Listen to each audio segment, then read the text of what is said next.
The Boxcar Children by Gertrude Chandler Warner. Chapter 8. A Swimming Pool at Last. The Boxcar Children were so tired that they slept in until 10 o'clock Sunday morning. When they woke up at last, they hurried through breakfast and went to work on the swimming pool. "We'll make a dam across the brook," said Henry. "Here's my cart," said Benny. "I'll cart stones and logs in it." "Good for you," laughed Henry. First, the four children went down to the brook to look at the pool Jessie had seen. The water was quiet there, and there was clean sand all around the little pool.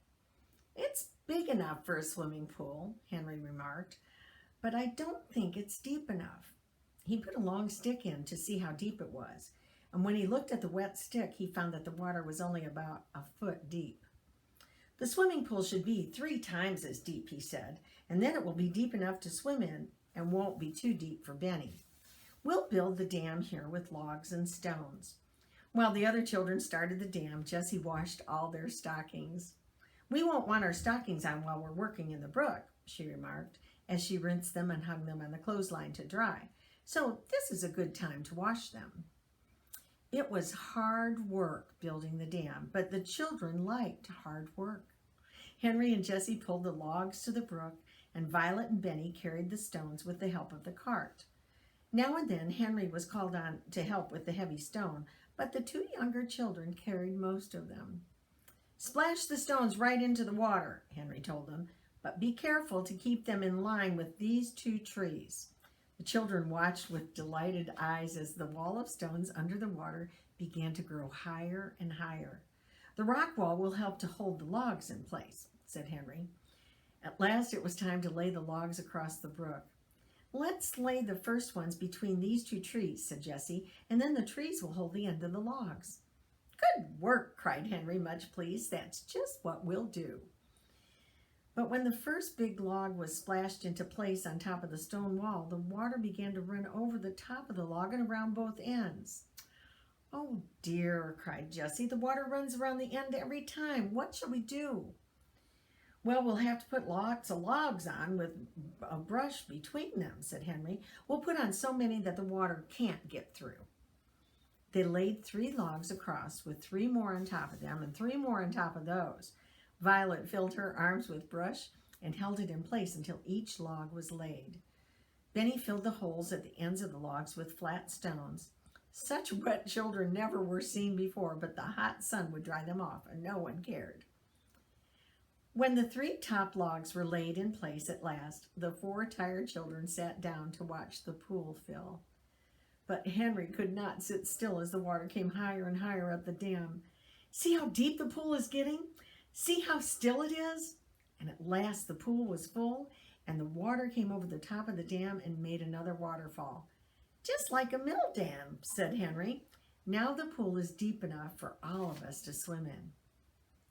"You boys can have the first swim," said Jessie. "We girls must go and get dinner. We'll ring the bell when we're ready." The boys splashed around in the pool while the girls made a fire and hung a kettle of brown stew over it, stirring it now and then. Violet cut the bread and then got the butter, hard and cold, out of the refrigerator. When everything was ready, Jessie rang the dinner bell. This bell was only a tin can from the dump. Jessie had hung it on a tree with a string, and she rang it with a spoon. Then she got the ladle and began ladling out the stew. "That's the dinner bell," said Benny. "I know it is. Come, Watch. Don't you want some dinner?" Watch had had a swim too, and he came out of the water and shook himself. The 2 boys put on their dry clothes and went to Sunday dinner. "Let me ring the bell again," said Benny. "I like the stew even better today," said Henry, eating hungrily. "That's because we worked so hard," remarked Jessie. "Let's go for a walk in the woods this afternoon." "Oh, let's," cried Violet. "Let's go exploring again." The children washed the dishes and then started on their walk. As they walked along, Watch began to bark. At first, the explorers were frightened. "Oh, what is that?" cried Violet. "Maybe it's a rabbit," said Henry. And then they saw a hen running away through the woods. Watch ran after her, but Henry called him back. "Don't run after the poor hen," he said.